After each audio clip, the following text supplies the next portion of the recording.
Okay, so today I continue on. This is day 6, I think, of 11 days of After Effects.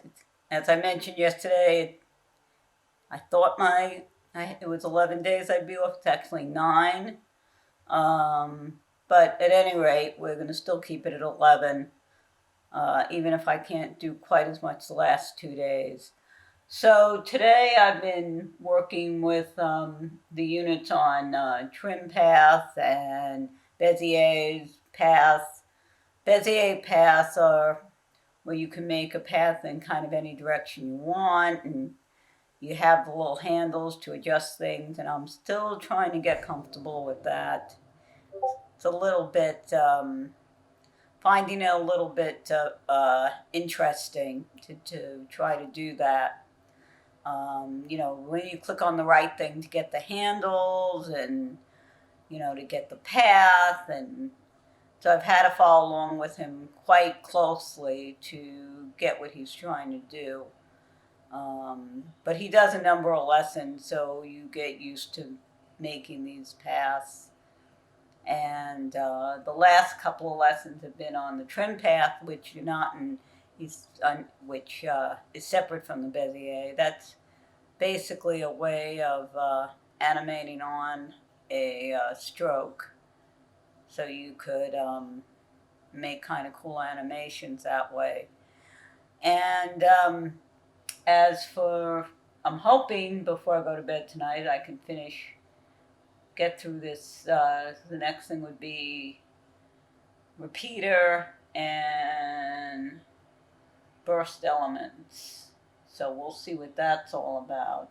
And then that would lead on to section 10, which is about advanced text animation and effects.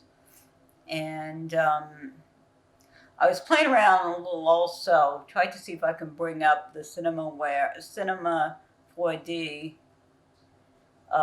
which 4D Lite, which is built in now to After Effects. Basically, it's a limited version of Cinema 4D that it comes right with After Effects. And it may have most of what one needs to actually go through tutorials on that. And that's a whole nother ball game. And I don't know if he's going to get into that at all here. Have other tutorials on that. That's something that I think you have to know, because I think a lot of motion now involves 3D, creating 3D objects and so forth. So anyway, I'm looking forward to that section. I do not know if I'm going to get to it by Wednesday. Not sure. There's a lot of material here. Like I said, this is a 27-hour class, and he does go through everything in detail, which means that you will learn a whole lot, but it is going to take time. And if you want to really understand, and what's being taught here, you really have to work through the examples go through the examples with him, because then you'll see all the weird quirks, like, well, why is my path not showing up? Or, why is my animation going in the wrong direction? All these little things, and you have to step back and see, well, what did I do different than what he did? And it could be in one case, when I was looking at the trim path, and the last couple of units that were using Bezier, so you had the Bezier thing checked, and when you try to create a shape without a Bezier, or with a Bezier, it doesn't, for example, have size as an option.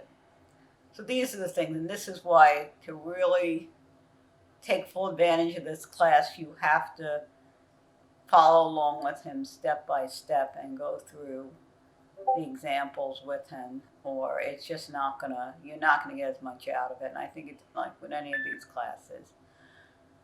But at any rate, so that's all for today. What I'm going to do is I will probably throw a few of the animations I did today at the end of this video. So I will see you tomorrow.